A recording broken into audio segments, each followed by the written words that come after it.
Hello everyone, this is Mohit Advocate. Welcome back to another video. This is the another lecture for the भारतीय न्याय संहिता. हमने पहले वाले lecture में जो इससे मैंने कल पढ़ाया था, हम कर रहे हैं अपनी rapid detail class. Rapid detail class में मैंने कल बताया था कि वह भारतीय न्याय संहिता का इंट्रोडक्शन बताया था और उसमें हम क्या क्या पढ़ने वाले हैं वो सब बताया था, ठीक है. और आज वाली वीडियो में जो हमारा लास्ट का जो कल मैंने ह्यूमन बिहेवियर वाली थ्योरी बताई थी, उसका कुछ पार्ट रह गया था कल वाली वीडियो में क्योंकि वीडियो ज़्यादा लंबी हो गई थी. तो आज हम उस पहले ह्यूमन बिहेवियर वाली थ्योरी को पूरा कंप्लीट करेंगे. उसके बाद हम अपने सेक्शन वाइज जो बेयर एक्ट की रीडिंग है फिर उसको पढ़ना चालू करेंगे और सब हमारा बेयर एक्ट रीडिंग कंप्लीट हो जाएगा, पूरे 358 सेक्शंस. उसके बाद हम क्या करेंगे, उसके बाद मैं मेरी जो नोट्स हैं उसमें से मैं हर एक जो कॉन्सेप्ट है आपको डिटेल में समझाने वाला हूँ कि कॉमन इंटेंशन क्या है, कॉमन ऑब्जेक्ट क्या है, मर्डर कल्पेबल होमिसाइड क्या क्या दे रखा है अकॉर्डिंग टू भारतीय न्याय संहिता 2023, ठीक है. So without wasting a second हम स्टार्ट करते हैं, ठीक है. सो एक सेकंड रुकिएगा प्लीज़. हाँ, अब हम स्टार्ट करते हैं पढ़ना. देखो कल हमने अपनी लास्ट वीडियो में टेस्ट कर लिए थे कि भाई ह्यूमन बिहेवियर के क्या टेस्ट होते हैं. एक बार फिर से मैं बता देता हूँ. टेस्ट नंबर 1 था act which is done according to society it's wrong. जो एक ऐसा एक्ट किया है, कोई ऐसा कार्य किया है तो सोसाइटी की नज़रों में गलत है तो वो तो ऑफेंस है ही है, ठीक है.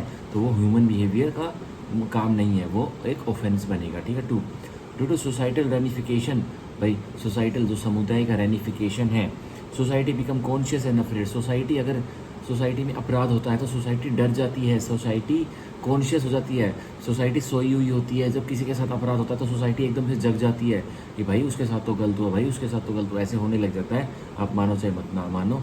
चाहे एक गांव में, एक टाउन में किसी का कोई मर्डर हो गया हो, किसी व्यापारी का, किसी फैमिली में किसी का भी हत्या हो गई हो या किसी के घर चोरी भी हो गई हो, तो पूरी सोसाइटी में जो आसपास के लोग हैं सब एक्टिव हो जाते हैं, कॉन्शियस हो जाते हैं. यार ये तो ऑफेंस हो गया, उसके घर पे 20 लाख की चोरी हो गया, उन्हें भी डर लगने लग जाता है. अफ्रेड की फीलिंग आ जाती है, अफ्रेडनेस की, ठीक है. Societal balance get shaked. समुदाय का जो बैलेंस है, जो वो स्मूथ रास्ते पर चल रही थी, अब वो ऐसा किसी ने ऑफेंस किया, एक एक्ट किया जिससे वो बैलेंस क्या हुआ, वो शेक होने लग गया, डगमगाने लग गया.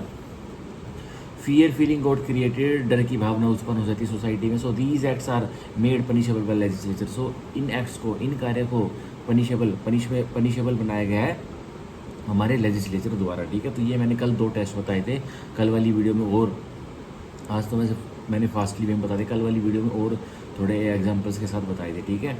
अब देखिए, आज वाला लेक्चर हम आज से कंटिन्यू कर रहे हैं. In first point, in eyes of society human is having diverted behaviour. अगर सोसाइटी, अगर समुदाय की आंखों में एक व्यक्ति जिसका बिहेवियर कैसा होना चाहिए, बिल्कुल स्मूथ होना चाहिए, उसका बिहेवियर कैसा हो जाता है, उसका बिहेवियर डगमगा जाता है, उसका बिहेवियर डाइवर्ट हो जाता है. वो अपनी जो उसका पॉजिटिव पार्ट है वो प्ले नहीं करता, वो अपनी लाइफ में नेगेटिव पार्ट प्ले करता है, तो वो क्या होता है, इन eyes of society one is having diverted behaviour. अगर सोसाइटी, समुदाय ने एक व्यक्ति को देख लिया कि भाई ये तो अपने जो इसका रास्ता था ये उस पर नहीं चल रहा है, अपने रास्ते से भटक गया है, और तो ऑब्वियसली वो क्यों भटका है, क्योंकि वो किसी ऑफेंस में आ गया है, किसी क्रिमिनल एक्टिविटीज़ में वह इन्वॉल्व हो गया, इसलिए वह भटका है, ठीक है. तो इसलिए कहते हैं अगर किसी का सोसाइटी को डर लगने लग जाता है तो मान के चलिए ऑफेंस सोसाइटी में ज़्यादा इंक्रीज हो रही है, ठीक है. अब सेकंड पॉइंट, सोसाइटल कॉन्सिक्वेंस. अब जो भाई ऑफेंस हुआ, किसी व्यक्ति ने ऑफेंस किया, उसका एक सोसाइटल कॉन्सिक्वेंस निकलेगा. तो सोसाइटी पे क्या परिणाम आएंगे उस ऑफेंस के. भाई एक व्यक्ति ने ऑफेंस किया, मान के चलिए एक लोकेलिटी में एक ऑफेंस हुआ, चोरी का, थेफ्ट हुआ. थेफ्ट तो सिर्फ एक के घर में होगा, लेकिन उस लोकेलिटी में जो और 15 घर हैं, मान के चलिए कॉलोनी है उसमें 20 घर हैं, तो एक घर में थेफ्ट हुआ, ठीक है. वो फैमिली घूमने गई हुई थी, उसके घर में 20 लाख की चोरी हो गई. तो 19 जो हाउसेज है ना, उनके अंदर क्या डर की भावना आ जाएगी, भाई चोरी हो गई एक के घर में, हमारे पड़ोसी के घर में, हमारे पड़ोस में चोरी हो गई. तो क्या हुआ, सोसाइटी को फियर लगा. और सोसाइटल कॉन्सिक्वेंस क्या निकला, भाई सोसाइटी ने परिणाम क्या निकाला, भाई बड़े बड़े गंदे लोग हो गए, घर भी सेफ नहीं है, घरों में ताला तोड़ कर चोरी कर लेते हैं. तो क्या परिणाम निकला, वो कॉन्शियस हो गए और अफ्रेड हो गए, ठीक है. In societal conscience, in societal consciousness is getting hurt, if yes then made it offence. अगर सोसाइटी की कंसाइंस, सोसाइटी का कंसाइंस है, सोसाइटी की एक्टिवनेस, सोसाइटी का भाईचारा, सोसाइटी में डर की फीलिंग आ रही है, कंसाइंस आ रही है, मतलब वो अच्छी तरह से कुछ कार्य नहीं कर पा रहे हैं, मतलब रात को 12 बजे भी अपने घर से छोड़ के जाओ तो भाई घर सेफ मिलना चाहिए. सोसाइटी डर रही है, भाई 12 बजे छोड़ के जाएंगे तो 1 मिनट में चोर आ जाएंगे और चोरी कर ले जाएंगे। तो ये कंसाइन सोसाइटी का क्या है, हर्ट हो रहा है, चोट पहुंच रही है इसको। क्या 12 बजे, अब जो 20 घर का मैंने एग्जांपल दिया, 20 घर थे एक सोसाइटी में, एक घर में चोरी हो गई। अब 19 घर वाले मालिक है कॉन्शियस हो गए, उनके मन में अफ्रेडनेस वाली फीलिंग आ गई। अब वो क्या, अगले 1 साल तक भी वो अपना घर छोड़ के नहीं जाएंगे, ठीक है, कहीं भी नहीं जाएंगे। तो ये क्या हुआ, अब वो उन्हें हर्ट पहुंचा ना भाई, वो करेंगे, नहीं जाएंगे, अपना ज़रूरी काम करके नहीं आएंगे, रात को कहीं जाना हो पार्टी वगैरह में, डिनर वगैरह में, तो नहीं जाएंगे, तो उनको चोट पहुंचेगी, उनको तकलीफ हो जाएगी, उनका कंसाइंस, हमारी सोसाइटी का कंसाइंस बिगड़ेगा। If yes then made it offence. अगर कंसाइंस, सोसाइटी, समुदाय का कंसाइंस बिगड़ता है तो हाँ, तो उसे अपराध बनाओ उस चीज़ को, ठीक है। So we classify wrong into 3। हम जो रोंग है, जो गलत कार्य हैं, उनको 3 डिफरेंट पार्ट्स में विभाजित करते हैं, बांटते हैं। कौन कौन से हैं देखिए। पहला तो है सोशल और मोरल रोंग, ठीक है। सोशल और मोरल रोंग सबसे बड़ा एक पार्ट है, ठीक है। फिर दूसरा है crime which is against the provision of any law and punishable under law. कोई क्राइम जो पनिशेबल है किसी अन्य लॉ के अंदर, और एंड पनिशेबल अंडर लो, और वो कानून के अंदर पनिशेबल है, वो वाली क्राइम, ठीक है। क्राइम मतलब मेन मान के चलो, जहाँ भी वर्ड क्राइम आ जाए ना, एक व्यक्ति को उसकी सज़ा 6 महीने से कम मिलेगी, 6 महीने से उसको सज़ा कम मिलेगी जेल कटवाने की, 6 महीने या उससे कम मिलेगी तो वो क्राइम है। 6 महीने उसके ऊपर लोकल लॉ और स्पेशल लॉ में अगर ज़्यादा सज़ा मिलती है तो ऑफेंस बन जाता है। आईपीसी की बात मैं यहाँ नहीं कर रहा हूँ, आईपीसी में चाहे 1 मंथ की मिलेगी, 1 मंथ की भी सज़ा अगर भारतीय न्याय संहिता में भी 1 मंथ की जेल कटवाई जाएगी तो वो ऑफेंस ही होता है। लेकिन कोई जैसे स्पेशल लॉ, जैसे prevention of corruption act, NDPS act है, इसे मान के चलो किसी को 3 महीने की सज़ा कर दी, 3 महीने को जेल कटवाने की सज़ा कर दी। प्रिवेंशन ऑफ करप्शन एक्ट में, एनडीपीएस एक्ट में, पॉक्सो एक्ट में, जो बच्चों वाला अपराध, बच्चों के रिलेटेड अपराध होता है, protection of children from sexual offences act, उसमें 3 महीने की सज़ा कर दी। तो हम उसे ऑफेंस में नहीं डालेंगे, हम उसे क्राइम बोलेंगे कि ये क्राइम हुआ है, ठीक है।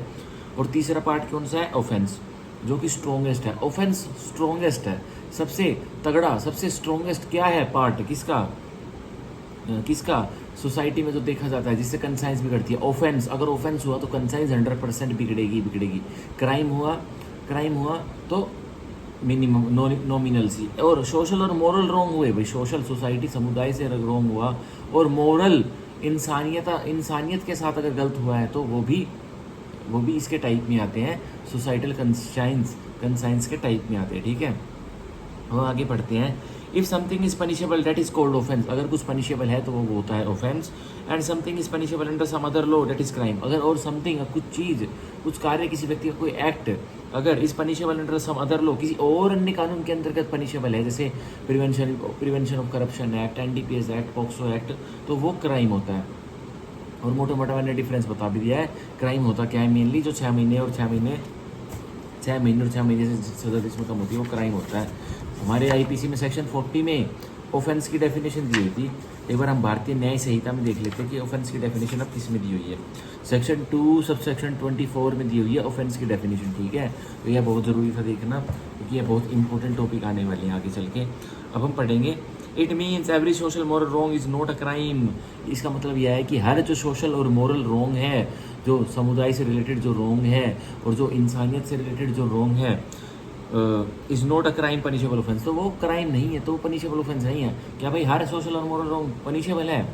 अब रेड लाइट पे एक मदर बैठी है, अपने 5 साल के बेटी को वो रेड लाइट पे डांस करा रही है और उससे अर्न करवा रही है।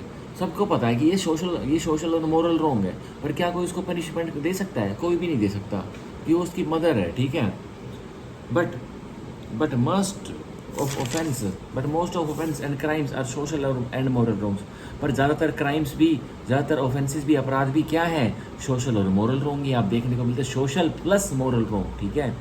Which society and morality do not allow. और वो जो ऑफेंस होते हैं, सोसाइटी, समुदाय, और जो मोरालिटी है, इंसानियत है, वो अलाउ नहीं करती भाई किसी के साथ यह हो जाए, ठीक है।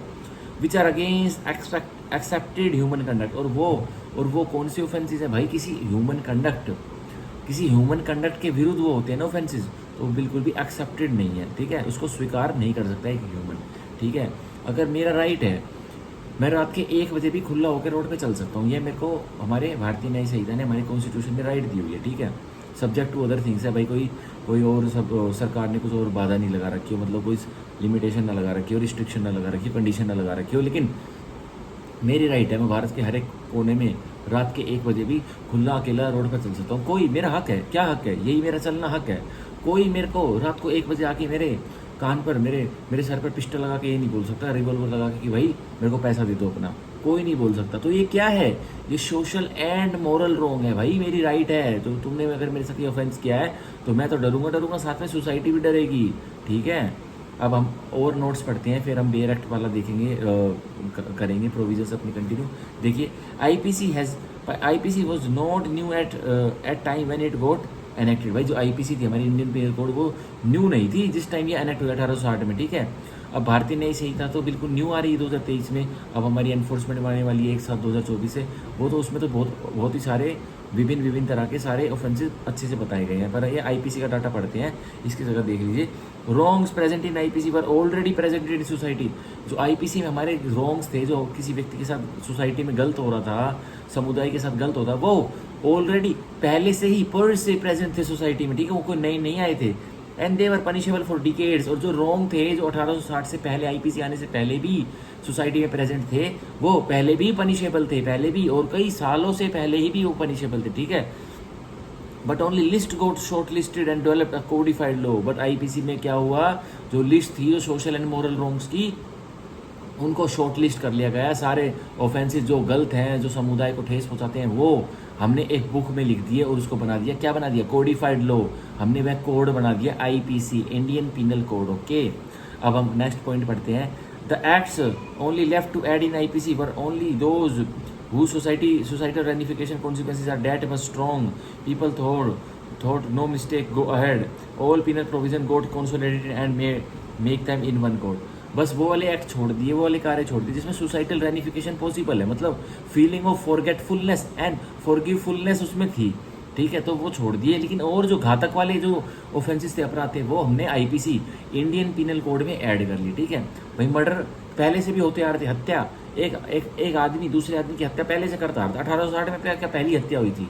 नहीं, आदिवासियों के टाइम से, उससे भी उसके बाद वाले टाइम में भाई एक इंसान की हत्या कर देता था, ठीक है। कोई रीजन होते होंगे भाई, कोई कन्फ्लिक्ट पहले भी, जैसे आज के रीजन से यही होते होंगे, खाना पीना, रोटी मकान, जर जोरू, यही होते थे, ठीक है। आज के टाइम में भी यही मेथड है। पर अगर हम उस टाइम में 1860 से पहले अगर मर्डर को ऑफेंस नहीं बनाते, तो क्या ऑफेंडर्स को, जिन्होंने हत्या की है, क्या उनको सजा मिल पाती?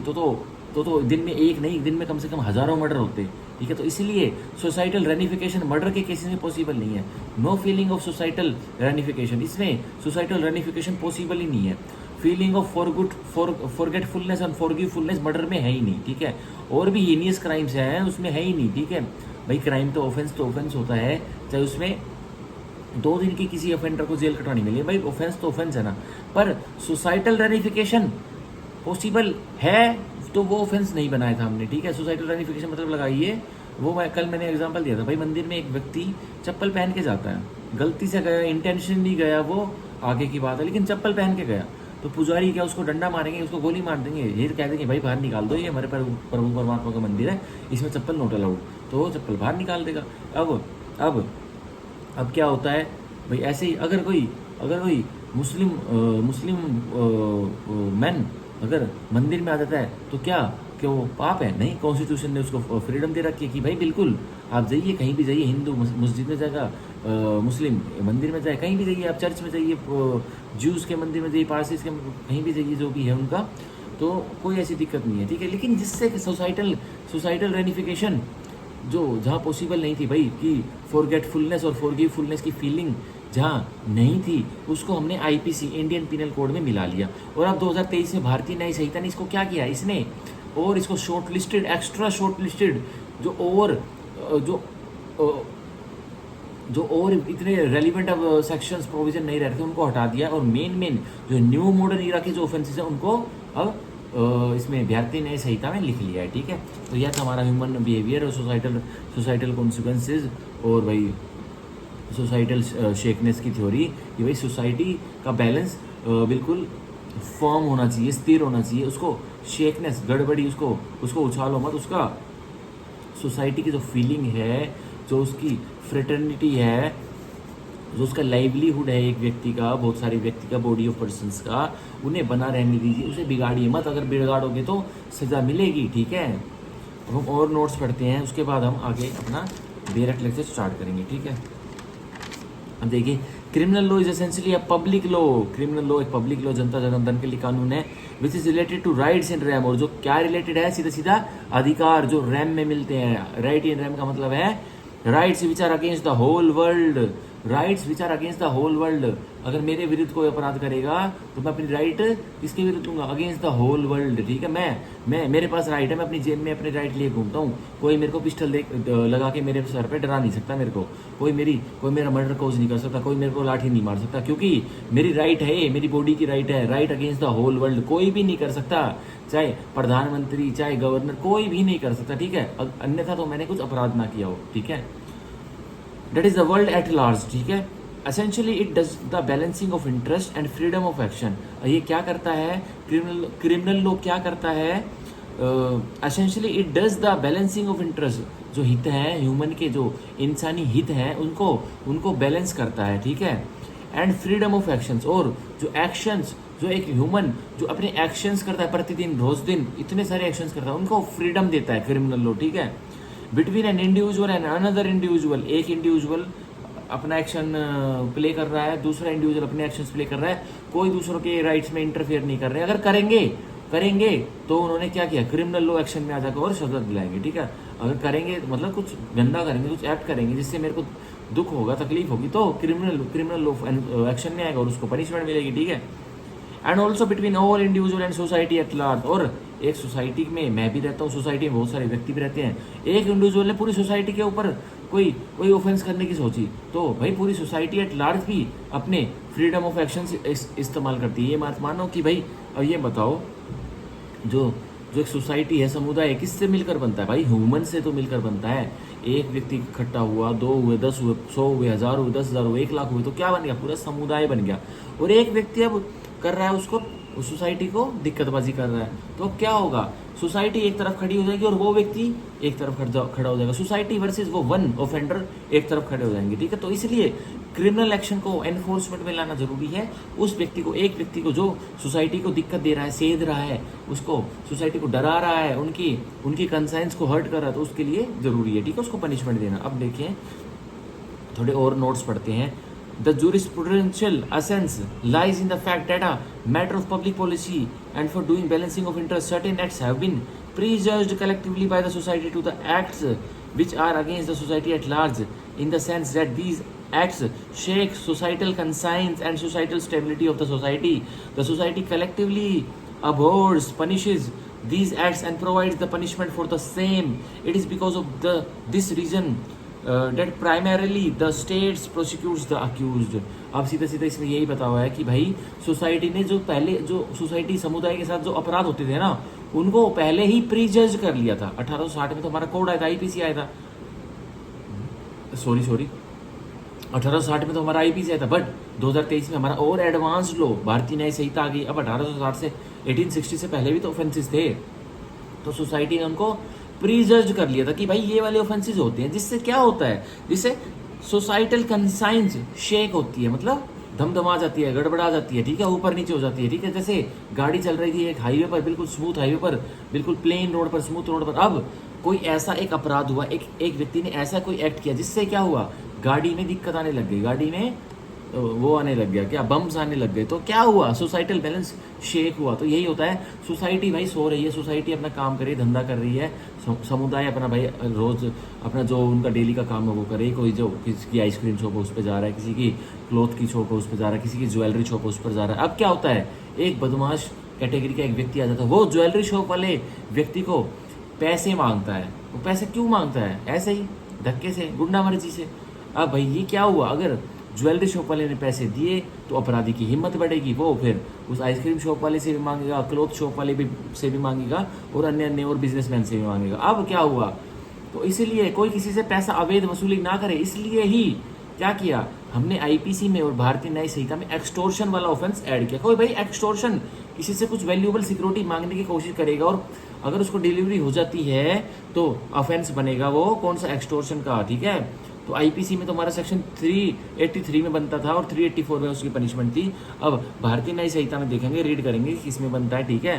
तो मान के चलिए किसी का हार्ड अर्नड मनी है, किसी ने, उस ज्वेलर ने भाई अपनी ज्वेलरी बेच बेच के वो हार्ड अर्नड मनी कराया, अपना पैसा कमाया, वो कोई बदमाश वैरायटी का व्यक्ति आके उसके पैसे मांगेगा तो उसको कैसा लगेगा भाई? सोसाइटी का बैलेंस गड़बड़ा जाएगा, सोसाइटी को डर लगने लग जाएगा, डर की भावना जैसे ही आ गई सोसाइटी जग जाएगी, कॉन्शियस हो जाएगी, और जैसे सोसाइटी कॉन्शियस हुई सोसाइटी को डर लगने लगेगा। तो क्या हुआ? तो ऐसे में उस अपराधी को जो गुंडा मर्जी से पैसे मांगा उसको पनिशमेंट देनी जरूरी हो गई है, ठीक है। तो इसीलिए प्री जज्ड कर लिए थे भाई। 1860 से पहले भी फिरौतियाँ मांगी जाती थी, 1860 से पहले भी मर्डर होते थे, 1860 से पहले भी किडनैपिंग होती थी, बच्चों के लिए पैसे मांगे जाते थे, अबडक्शन होती थी, ठीक है, प्रोस्टिट्यूशन में धकेला जाता था लड़कियों को।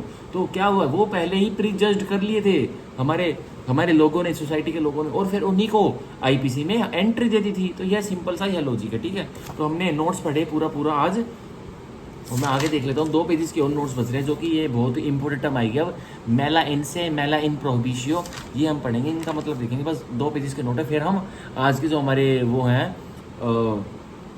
भारतीय न्याय संहिता के जो बेर एक्ट के लेक्चर्स हैं उसको कंटिन्यू करेंगे, पर ये बहुत इंपॉर्टेंट है समझना। देखिए, balancing of interest, legislature has balanced the interest of by creating offence, वही इंटरेस्ट हितों का बैलेंस करने के लिए लेजिस्लेचर ने क्या किया? बैलेंस किया है इंटरेस्ट को, और क्या बनाकर? क्रिएट करके, उत्पन्न कर ऑफेंसेस, अपराधों को, ठीक है। We have to protect 2 peoples interest, हमें मतलब लेजिस्लेचर को दो व्यक्तियों के इंटरेस्ट, हितों को बचाना है। कौन कौन सा? इंडिविजुअल, जो इंडिविजुअल होता है मतलब अक्यूज, अपराधी के हितों को बचाना है। अदर इंडिविजुअल, विक्टिम, भाई विक्टिम के इंडिविजुअल, जो विक्टिम है, जो जिसके ऊपर ऑफेंस हुआ है, उसके हितों को, उसके इंटरेस्ट को भी बचाना है, ठीक है। अब देखिए भाई, और विक्टिम के साथ साथ कौन खड़ा होता है? साथ में सोसाइटी, समुदाय खड़ा होता है। भाई ये मत मानिए ऑफेंस मेरे साथ हुआ है, मेरे साथ तो हुआ है, मैं अकेला भुगत भोगी हूँ, भाई मेरे साथ किसी ने अपराध कर दिया, मेरे किसी ने, मिस्टर एक्स के किसी ने लाठी डंडे मार दिया। अब ये मत सोचिए कि मिस्टर एक्स अकेला है, कहे आज मिस्टर एक्स को मारे हैं तो कल वही व्यक्ति सोसाइटी में, किसी भी समुदाय में, किसी भी लोग को, किसी भी व्यक्ति को भी टारगेट बना सकता है, उसको भी डंडे मार सकता है, ठीक है। तो मेरे साथ, एक विक्टिम के साथ, मिस्टर एक्स के साथ अकेला ऑफेंस नहीं हुआ, पूरा ऑफेंस हुआ है किसके साथ? सोसाइटी के साथ। और सोसाइटी के साथ ऑफेंस होता है तो मतलब जानिए राज्य सरकार या केंद्र सरकार के विरुद्ध ऑफेंस होता है, ठीक है। तभी तो सरकार केस चलाती है, state versus X, state versus B, state versus A. अगर केंद्र सरकार के विरुद्ध कोई अपराध होता है जो कि जिसमें केंद्र ने एक्ट बनाया हुआ है, जैसे ये लीगर स्कैम एक्ट में जिसमें ये सीएम ऑफ दिल्ली अभी अंदर हैं, ये ईडी यूडी सीबीआई वगैरह जिसमें तफ्तीश करती है, इन्वेस्टिगेशन करती है, तो सारे मेनली केंद्र सरकार के एक्ट में के तहत कोई अपराध करता है, ऑफेंस करता है, तो वो क्या है? तो उसका केस कौन चलाती है? उसका केस सेंट्रल गवर्नमेंट चलाती है, ठीक है। अब हम आगे पढ़ेंगे। देखिए, इंडिविजुअल जो अक्यूज्ड है उसके इंटरेस्ट को क्यों प्रोटेक्ट करना? भाई उसने तो अपराध कर दिया, पर क्यों करना? देखिए, IPC, Bharatiya Nyaya Sanhita has balanced this above said interest, Bharatiya Nyaya संहिता ने इन इंटरेस्ट को बैलेंस करा हुआ है by making offences of moral wrongs as punishable. और किसको? जो अपराध है मोरल रॉन्ग्स के, मतलब इंसानियता वाले, जो इंसानियत एक्सप्लोइटेशन है, जो इंसानियत के खिलाफ जो अपराध है उनको पनिशेबल, उनको सजा याफ्ता बनाया है, ठीक है। And some social moral wrongs are not punishable, पर कुछ ऐसे सोशल मोरल रॉन्ग्स है जो कि पनिशेबल नहीं है। So it is created conscience by balancing interest. तो हमारे आईपीसी ने और भारतीय न्याय संहिता ने क्या बनाया है? कंसाइंस क्रिएट किया है, और बाय बैलेंसिंग इंटरेस्ट, और क्या कर इंटरेस्ट, हितों का बैलेंस कर हितों को अक्यूज को, हितों को भी एक उस पर धर्म कांटे पर इस साइड रख दिया है, और सोसाइटी और विक्टिम के भी हितों को धर्म के इस कांटे पर रख दिया है। अब जिसको ज़्यादा नुकसान होगा उसका पलड़ा भारी हो जाएगा, और अक्यूज झुकता चला जाएगा, और अक्यूज जितना झुकेगा उसको पनिशमेंट उतनी मिलेगी। और अगर अक्यूज का पलड़ा भारी है तो क्या हुआ? सोसाइटल रेनिफिकेशन पॉसिबल है, ठीक है। अब देखते हैं, एक societal balance can be shaked if bye these moral wrong, so it is an offence. अगर सोसाइटल बैलेंस, वो बार बार बता रहा हूँ 20 मिनट से, सोसाइटल बैलेंस शेक हुआ किसी एक व्यक्ति के ऐसे एक्ट से, एक ऐसे उसने कार्य किया जिससे सोसाइटी में, समुदाय में जो उनकी भावना थी वो हिल चुकी है, डगमगा चुकी है, तो उसको ऑफेंस बनाओ, अपराध बनाओ, ठीक है। We have to protect societies and victim interest, हमें मतलब लेजिस्लेचर को, जुडिशरी को क्या प्रोटेक्ट करना है? किसकी रक्षा करनी है? सोसाइटी की, समुदाय की, एंड विक्टिम इंटरेस्ट, और किसकी? जिसके साथ ऑफेंस हुआ है, जिसके विरुद्ध ऑफेंस घटा है, उसके भी इंटरेस्ट, विक्टिम के इंटरेस्ट को प्रोटेक्ट करना, रक्षा करनी है। If the act is not that much strong, अगर जो कार्य उसके ऊपर हुआ है, विक्टिम के ऊपर, सोसाइटी के ऊपर, वो इतना स्ट्रॉन्ग नहीं है, नॉमिनल्स है, नाम का है, that it shakes societal conscience कि वो भाई इतना इतना स्ट्रॉन्ग नहीं है, लेकिन उसने क्या किया है, that it's shaked societal consent. एक बार पढ़ते हैं, if the act is not that much strong that it shake societal consent. अगर एक्ट कोई नॉमिनल सा है, मतलब इतना स्ट्रॉन्ग नहीं है जिससे कि सोसाइटल कंसेंट शेक नहीं हुआ है, yet the act was wrong from expected human conduct, but फिर भी वो एक्ट था ना, जो वो एक्ट था, सोसाइटी की फीलिंग्स तो उससे हर्ट नहीं हुई है, लेकिन जो एक्ट था ना वो क्या था, the act was wrong from expected human conduct. पर जो ह्यूमन कंडक्ट है, जो इंसानी व्यवहार है, उसके मुताबिक भी वो एक्ट नहीं था, ठीक है। एक इंसानी व्यवहार क्या होता है भाई, सुबह अच्छे से उठो, सबसे सबसे अच्छे से बोलो, सबसे अच्छे से अगर नहीं बोलते हो तो अच्छे से रहो, दूसरों को टॉलरेंस करो। आपको वो टॉलरेट कर रहे हैं, आप भी उनको टॉलरेट करे हो। टॉलरेट का मतलब वो नहीं होता कि भाई झेलो, आप ये करो कि भाई वो अपना काम कर रहा है तो आप अपना काम करो। अगर वो हंसते हुए खेलते हुए पैसे कमा रहा है तो दूसरे व्यक्ति को जलन नहीं होनी चाहिए। अगर जलन होगी, इल विल आएगी, तो भाई जो अच्छा अर्न कर रहा है उसके प्रति ऑफेंस होगा ही होगा। तो अगर ऐसा कोई अपराध नहीं है, जिसके societal consequences, societal conscience check नहीं हो रही, मतलब हिल डगमगा नहीं रही है, बट फिर भी कुछ ऐसा एक्ट हुआ है जिससे, जो क्या एक्ट था वो, wrong from expected human conduct, कि भाई जो ह्यूमन इंसानी व्यवहार है ना उसका भी नहीं था, उसके मुताबिक भी उस व्यक्ति ने एक एक्ट नहीं किया, लेकिन वो स्ट्रॉन्ग भी नहीं था। But still social conscience is not that much to award him punishable that is to accuse. पर फिर भी सोसाइटी का परिणाम, तो समुदाय का परिणाम था, वो क्या निकला कि भाई छोड़ो, फॉरगेटफुलनेस और फॉरगिवफुलनेस की फीलिंग है, सोसाइटी को इतना कुछ फर्क नहीं पड़ा तो इसको छोड़ो। अब मान के चलो, एक बहुत बड़ी फैक्ट्री है, एक 100 एकड़ से किसी अदानी, मिस्टर अदानी जैसे एक खलीफे की एक फैक्ट्री है, उसमें वीट मिलती है, उसमें गेहूं मिलते हैं, उसमें चावल मिलते हैं, राइस मिलती है, उसमें और भी बहुत तरह के खाने के पदार्थ मिलते हैं। मतलब फ्लोर नहीं मिलता, आटा नहीं मिलता, मतलब उसको हार्ड मेटेरियल मिलते हैं कि भाई घर जाके चक्की में पीस लेना। तो क्या हुआ वहाँ पे एक व्यक्ति ने 2 किलो क्या करा, 2 किलो वीट अपनी जेब में डाल ली, बस क्यों करने के लिए, क्योंकि उसके घर पे एक भी दाना नहीं था। तो यह खबर पड़ी उसके अदानी मिल के मैनेजर को, मैनेजर ने उसकी जेब खंगाली तो उसमें 2 किलो आटा निकला। अब 2 किलो आटा जिसके जेब में निकला है, मतलब 2 किलो आटे का दाना जिसकी जेब में निकला है, मतलब वीट निकली है, हमारे राइस का दाना निकला है, तो क्या मैनेजर उसको सजा करवा देगा भाई? ज़्यादा से ज़्यादा क्या होगा, उसको वार्निंग दे देगा कि भाई आगे से मत करना। या ज़्यादा से क्या होगा, जो तेरी महीने में तनख्वाह मिलेगी वो काट लूँगा, तेरी 2 किलो की राइस जो तूने ली हमसे। उसको ये नहीं कहेंगे कि चोरी किया, वो अपने रीजंस बताएगा, सर घर में 2 दिन हो गए, बच्चों ने कुछ नहीं खाया, वाइफ ने कुछ नहीं खाया, माता पिता ने कुछ नहीं खाया, इसलिए यह लिया था। अगर मैं आपसे पूछता तो आप समझ नहीं पाते मेरी फीलिंग, आप सोचते ऐसे कहते हैं, लेकिन मैंने ले लिया। लेकिन तो यह क्या हुआ, मैनेजर को भी दया आएगी 1% के लिए, तो इसका सोसाइटल बैलेंस क्या शेक हुआ, सोसाइटी को क्या फर्क पड़ा? इसने अदानी की मिल से 2 किलो आटा ले लिया, 2 किलो आटे का वो ले लिया, दाना ले लिया, तो सोसाइटी को कुछ फर्क पड़ा नहीं भाई। फॉरगेटफुलनेस और फॉरगिवफुलनेस की फीलिंग आ जाती है, ठीक है। तो सोसाइटी उसको बहुत जल्दी से भूल जाती है। मैनेजर भी अगर उसकी सैलरी भी नहीं काटेगा ना, तो 2 किलो जो उसने आटे का दाना लिया था उसको 2 मिनट में, उसको 2 दिन में ही भूल जाएगा कि छोड़ यार कोई नहीं, अपने बच्चों के पेट के लिए करा था, आगे वाले आने वाले टाइम में इसकी सैलरी में से 2, 3, 4, 5 रुपये काट लूँगा, 10, 20 रुपये काट लूँगा बस। तो सोसाइटल कॉन्सिक्वेंस क्या शेक हुआ, ठीक है। पर ये मोरल, पर ये कौन सा रॉन्ग है, पर ये एक ह्यूमन का कंडक्ट तो नहीं है ना, क्या ह्यूमन का व्यवहार है कि जहाँ वो काम करे, जहाँ जिस थाली में वो कमाए उस थाली में वो डाका मारे, ऐसा तो ह्यूमन कंडक्ट तो नहीं है ना, ये तो पहले की कहावत है। लेकिन फिर भी सोसाइटी ने उसको देखा और छोड़ दिया, ठीक है। तो यह होता है। अब हम आगे पढ़ेंगे। So in this situation accused interest got protected. तो ऐसी सिचुएशन है जो अपराधी जिसने अपराध किया था उसके हित को भी रक्षा कर ली जाती है। We have to protect both two people interest, that is one side accused interest, second side other side victim and society interest. This balance is protected by IPC, भारतीय न्याय संहिता। इन दोनों के बैलेंस को किसने प्रोटेक्ट किया, हितों को IPC ने और भारतीय न्याय संहिता ने। IPC ने कभी किया था, लेकिन अब कौन करेगी, भारतीय न्याय संहिता 2023 करेगी हमारी, ठीक है।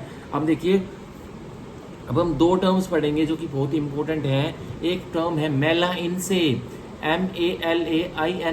MALAINSE, मेला इनसे, इसका मतलब है सोशल मोरल रॉन्ग्स। मेला इनसे का मतलब जहाँ भी आ जाए, एक बार प्री में आया था, DGS के प्री में आया था, तो उसमें मेला इनसे दिया होता, उसका मतलब कुछ होता क्या है, सोशल मोरल रॉन्ग्स है, ठीक है। और एक वर्ड है मेला प्रोहिबिशियो, इसका मतलब है simple crimes that is which are punishable, these are मेला प्रोहिबिशियो। जो सिंपल साधारण से क्राइम होते हैं, जो छुटपुच अपराध होते हैं, वो मेला प्रोहिबिशियो हैं। पर मेला इनसे क्या है, मोरल एंड सोशल रोंग्स हैं जो कि ऑफेंस बनते हैं। पर मेला प्रोहिबिशियो क्या है, simple crimes that is which are punishable, these are मेला प्रोहिबिशियो। ठीक है, तो हम और पढ़ लेते थोड़ा थोड़ा। अब देखिए, हाँ नोट पढ़ लेते मेला इनसे का। मेला इनसे का अब नोट्स पढ़ा रहा हूँ मैं। मेला इनसे आर दोज एक्ट्स, मेला इनसे वे वाले एक्ट होते, कार्य होते हैं विच आर सोशल और मोरल रोंग, जो कि सोशल है और मोरल रोंग से गलत है। दे मे और मे नॉट बी पनिशेबल, वो या तो पनिशेबल है या नहीं है, डिपेंड करते हैं। Still they are criticise by the society, पर फिर भी सोसाइटी समुदाय के द्वारा वो क्रिटिसाइज्ड किए जाते हैं, मतलब उनको इतना अच्छा नहीं माना जाता है। ऑन द अदर हैंड मेला प्रोहिबिशियो are the acts which are prohibited by law,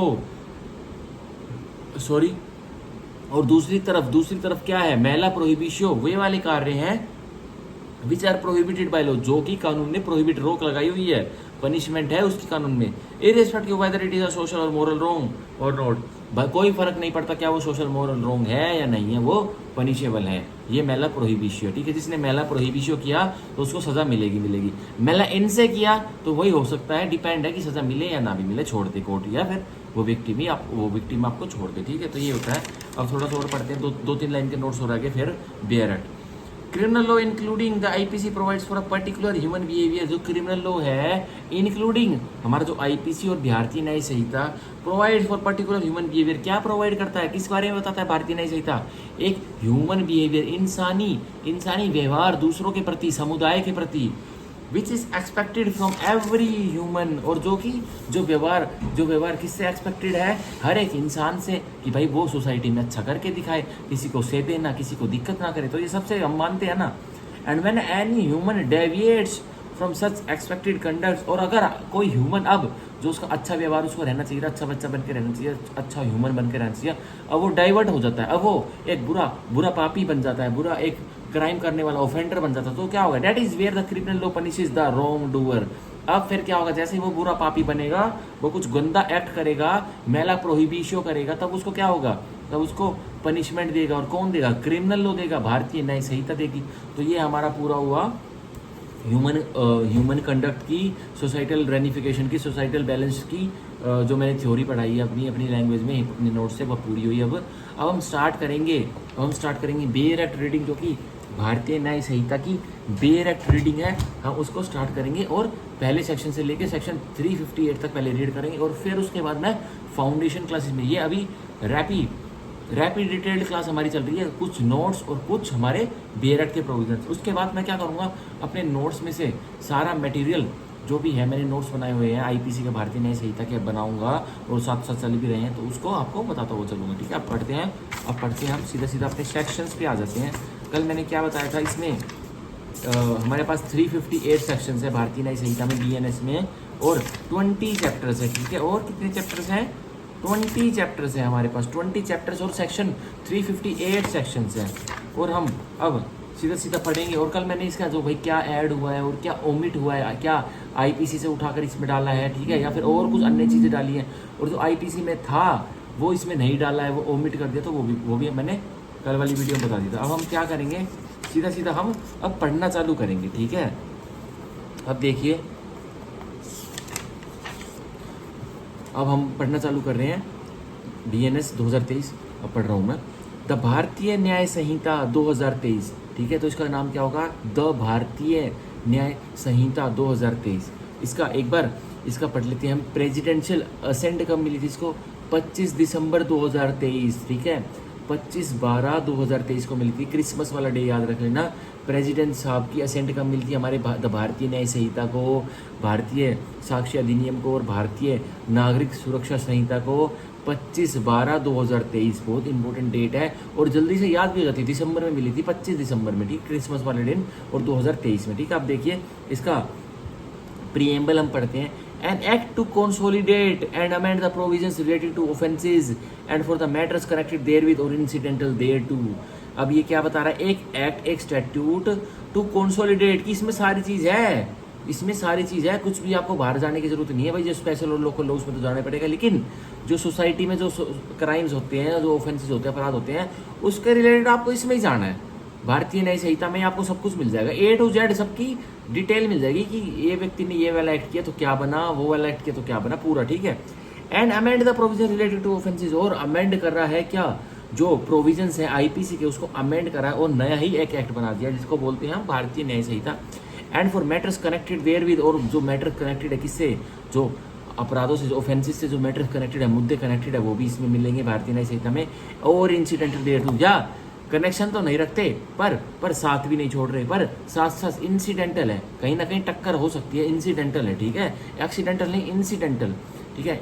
incidental मतलब किसी और एक्ट का भी मतलब इसमें निकल के आ रहा है, तो इंसिडेंटल भी हो सकती है, ठीक है। तो यही था। अब हम पढ़ेंगे सेक्शन 1, अब हम पढ़ेंगे अपना सेक्शन 1 जो कि चैप्टर 1 का हम प्रिलिमिनरी पढ़ेंगे, जिसमें है section 1 short title commencement and application. भाई शॉर्ट टाइटल क्या रहेगा इसका, भारतीय न्याय संहिता का कमेंसमेंट ये कब से लागू होगा, और एप्लीकेशन ये कहाँ कहाँ तक इसकी हदें जाएंगी। अब देखिए एक का एक, दिस एक्ट में बी कोल्ड द भारतीय न्याय संहिता 2023, इस एक्ट को हम बोलेंगे क्या, बीएनएस मत करते रह जाना, द भारतीय न्याय संहिता 2023 बोलेंगे। एक का दो, it shall came into force on such day as the central government may by notification the official gazette appoint and different dates may be appointed for different provisions in this संहिता, ठीक है। तो कौन सी हमारे पास एनफोर्समेंट डेट आएगी, 1 जुलाई 2024 हमारे पास आ चुकी है। और अन्य कह रहा है, और कौन निकालेगा, सबको पता है केंद्र सरकार ने अभी निकाल चुके हैं, हमें ऑफिशियल गैजेट में भी पता लग जाएगा, ठीक है।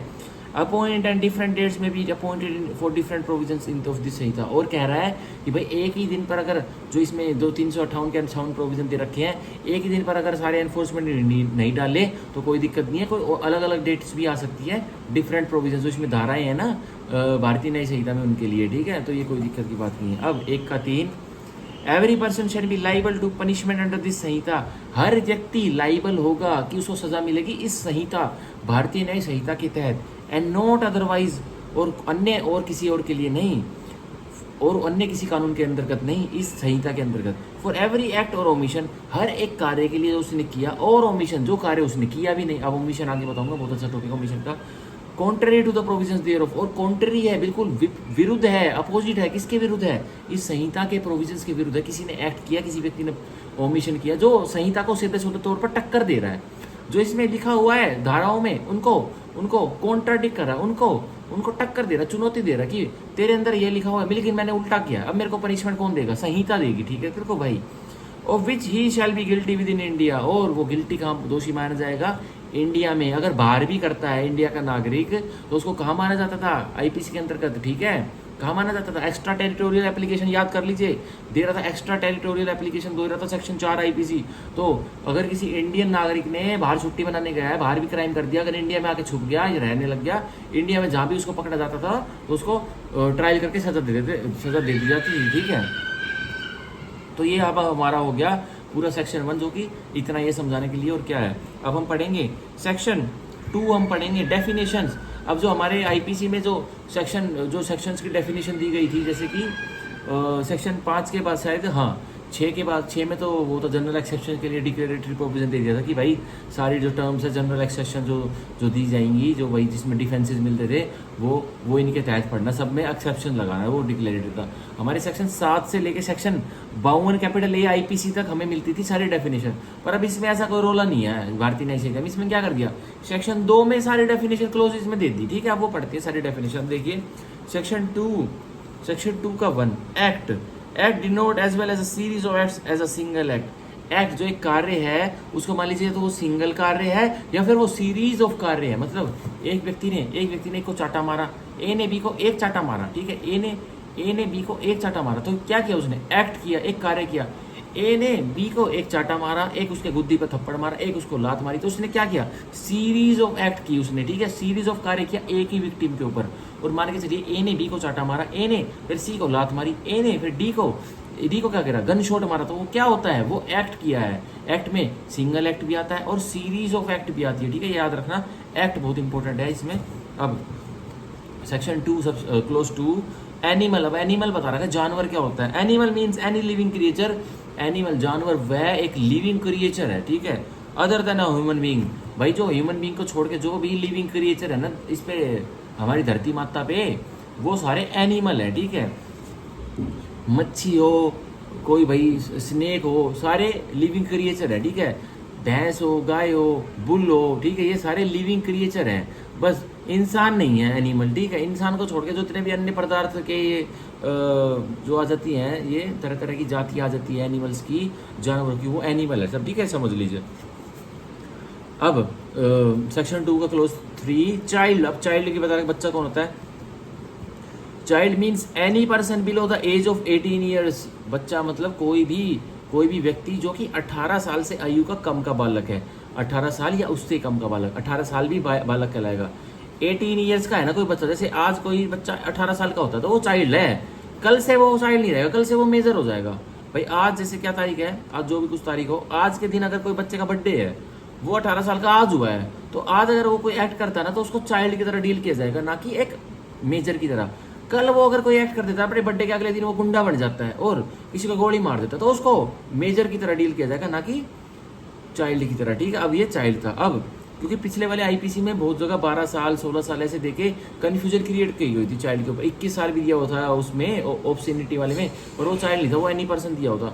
पर लेकिन 12 साल 16 साल 18 साल ऐसा ऐसा देके कन्फ्यूजन आईपीसी में क्रिएट करेगी। तो मेरे को ये सही लगा कि सेक्शन 2 के क्लोज 3 में चाइल्ड का बता दी कि भाई 18 साल या 18 साल से कम का कोई बालक है, वो माइनर है, ठीक, वो चाइल्ड है। दोबारा पढ़ते हैं एक बार सेक्शन 2 का clause 3 child. Child means any person below the age of 18 years. अब सेक्शन 2 का क्लोज 4 काउंटरफिट। अब बता रहा है जाली क्या होता है। जाली मतलब वो जाली नहीं, वो जाल नहीं, मतलब फर्जी, फर्जी समझिए। एक तो जाली होता है जैसे जाली नोट, जाली मोहर, जाली स्टैंप, जाली सील। एक क्या होता है, आप काउंटरफिट, फर्जी समझ लीजिए आप, ठीक है। A person is said to counterfeit. एक व्यक्ति माना जाता है कि वो काउंटरफिट, वो जालीपना कर रहा है। Who causes one thing to resemble another thing. जो एक वस्तु को रिसेंबल करके दूसरी वस्तु बना देता है। Intending by means that of that resemblance. और क्या उसका इंटेंशन है। इंटेंशन आ गया हाईएस्ट डिग्री ऑफ मेंस। इंटेंशन क्या है, उसकी इंटेंशन क्या है, भाई इस तरीके से मैं एक असली चीज को जाली तरीके से बना के कुछ दूसरी चीज में बना रहा हूँ। By of that resemblance, by means of that resemble. भाई मैं एक असली चीज को, एक ल्यूई वुइटन के शूज को मैं फर्जी तरीके से एक 500 रुपए के चमड़े के जूते के ऊपर ल्यूई वुइटन का मैं वो लगा रहा हूँ, स्टिकर लगा रहा हूँ। तो क्या किया उसने, काउंटरफिट किया। To practise deception. और बस क्या करने के लिए, सिर्फ डिसेप्शन प्रैक्टिस करने के लिए। फर्जीवाड़ा, ठगी जो होती है, धोखाधड़ी, डिसेप्शन, ठगी, ये प्रैक्टिस करने के लिए दूसरे व्यक्ति पर। और knowing it to be like that deception will thereby be practise. और या तो ये तो खुद डिसेप्शन प्रैक्टिस नहीं कर रहा है, कोई मान के चलिए कोई बहुत बड़ी कंपनी है, एक जूते बनाने की कंपनी है। अब जूते बनाने की कंपनी का एग्जांपल लेते हैं, और भी बहुत चीज़ों की होती है काउंटरफिट। मान के चलिए एक जूते बनाने की कंपनी है, वो ल्यूई वुइटन के जूतों का मास्टरपीस बना के कॉपी बनाती है और मार्केट में 500 रुपये का बेचती है। ल्यूई वुइटन के जूते कहीं आते 50,000 के पेयर, और वो कंपनी 500 रुपये में बेचती है ल्यूई वुइटन का बिल्कुल वही हूबहू नकल बना के, चाहे वो 100% बना रही है। लेकिन रजिस्टर्ड ट्रेडमार्क और रजिस्टर्ड सब सारा ट्रेड का सारा ल्यूई वुइटन का किसका, उस पर वो ल्यूई वुइटन उसने लिखा क्यों, उस जूते बनाने वाली कंपनी ने, जो ल्यूई वुइटन है नहीं। तो उसने क्या किया, अब भाई उसको पता है, उसको नॉलेज है, उसको जानकारी है कि मेरे जूते भाई डायरेक्ट कस्टमर तो मेरे से नहीं खरीदेंगे, पर मेरे से ये रिटेलर्स खरीदेंगे। रिटेलर्स ने मेरे से खरीदा और वो जाके भाई मंडी में बेचेंगे, जहाँ पे छोटी छोटी मंडियाँ लगती हैं, उनमें मिलते हैं 500 के जूते। भाई मॉल में जाके ल्यूई वुइटन के कॉपी जूते कौन खरीदेगा। तो अब वो भी उसको नॉलेज है, तो इसमें इंटेंशन भी है कि भाई डायरेक्ट बेच रहा है, डायरेक्ट क्या कर रहा है, डिसेप्शन डायरेक्ट प्रैक्टिस होगी, या फिर नॉलेज है क्या है कि भाई इस पे डिसेप्शन किसी पे प्रैक्टिस होने वाली है मेरे इन जूतों से, ठीक है। तो ये है काउंटरफिट सेक्शन 2 का क्लोज 4। अब सेक्शन 2 के क्लोज 4 की एक्सप्लेनेशन 1 पढ़ते हैं हम। स्पष्टीकरण 1, it is not essential to counterfeiting that the imitation should be exact. ये आगे देखो, ये बिल्कुल भी जरूरी नहीं है काउंटरफिट जाली बनाने में, फर्जीवाड़ा करने में, जो एक वस्तु की कॉपी बना के दूसरी वस्तु बना दी जाती है, बिल्कुल भी जरूरी नहीं है कि भाई जो काउंटरफिट है वो बिल्कुल एग्जैक्ट हो, बिल्कुल स्पष्ट वही कोक का पीस हो, बिल्कुल नया पीस हो। नहीं, मतलब बिल्कुल एग्जैक्ट कॉपी हो, मतलब हूबहू, वो जरूरी नहीं है। मान के चलिए अब ये एडिडास के ओरिजिनल्स आते हैं, भाई महंगे आते हैं, 20 हज़ार 15 हज़ार से चालू होते हैं एडिडास ओरिजिनल के शूज़।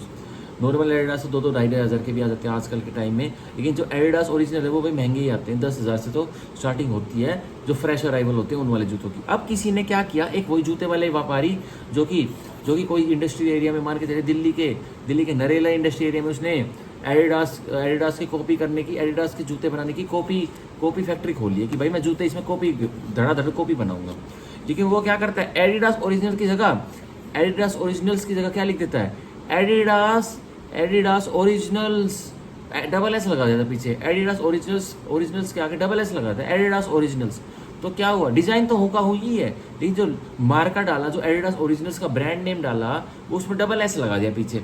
तो अब एडिडास ओरिजिनल के मालिक ने कंप्लेन करी उस व्यक्ति की, भाई मेरे तो वो बना दिए इसने, काउंटरफिट मेरे जूते बना दिए, मार्केट में बेच रहा है, डिसेप्शन प्रैक्टिस कर रहा है। तो क्या किया उस व्यक्ति ने क्या किया, काउंटरफिट तो की, लेकिन वो जेल में, अब वो पुलिस को आके बोलता है दिख नहीं रहा है एडिडास ओरिजिनल्स लिखा हुआ, मैंने डबल एस लगाया हुआ है। तो ये क्या चीज़ है, ये वही चीज़ है।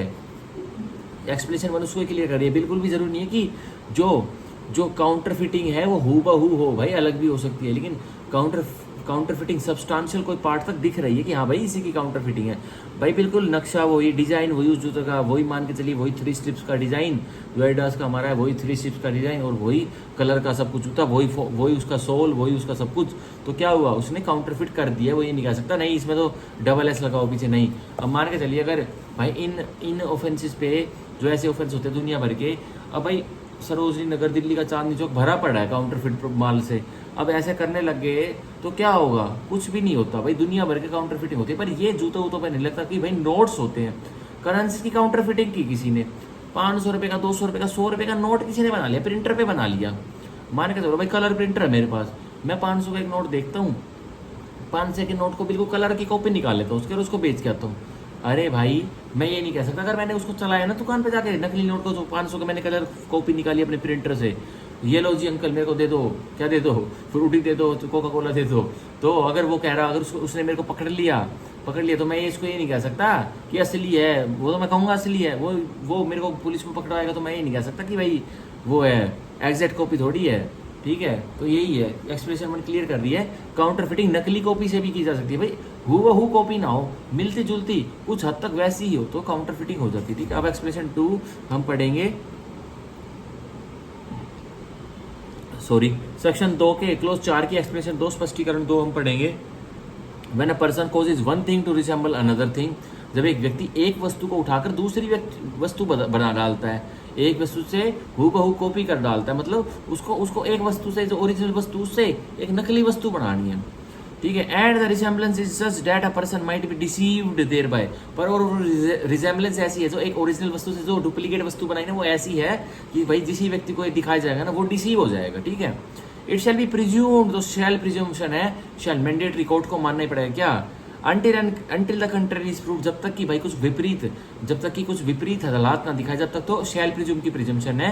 That the person so causing that one thing to resemble the other thing, कि एक व्यक्ति जो एक चीज से, जो असली चीज से नकली चीज बना रहा है, जिसने बनाई है और डिसेप्शन प्रैक्टिस की है, intended by means of that resemblance to practise deception, उसकी इंटेंशन थी, उसकी नॉलेज थी कि मैं एक असली वस्तु से एक नकली चीज बना रहा हूँ, डुप्लीकेट बना रहा हूँ, मैं किसी को दूंगा तो मैं क्या प्रैक्टिस करूंगा, मैं डिसेप्शन, मैं ठगी प्रैक्टिस करूंगा, ठग विद्या प्रैक्टिस करूंगा, ठीक है। और knew it to be like later deception would thereby be practise, या फिर उसको नॉलेज है कि मैं तो जूते बना रहा हूँ, मैं तो नकली नोट छाप रहा हूँ, मैं मेरे से रिटेलर खरीद के ले जाएंगे और आगे किसी को डिसेप्शन, किसी से धोखाधड़ी ठगबाजी करेंगे, तो यह भी हो सकता है, ठीक है। तो हमारे सेक्शन 2 क्लोज 4 के एक्सप्लेनेशन 2 में शैल प्रिज्यूम की प्रिजम्पशन दे दिया, कोर्ट प्रिज्यूम कर लेगा अपराधी के अगेंस्ट में कि भाई इस अपराधी ने किया ही है, ये क्या किया है, इसकी इंटेंशन थी, इसकी नॉलेज थी, इम्प्यूट करो, इसको बोलते हैं इम्प्यूट करना।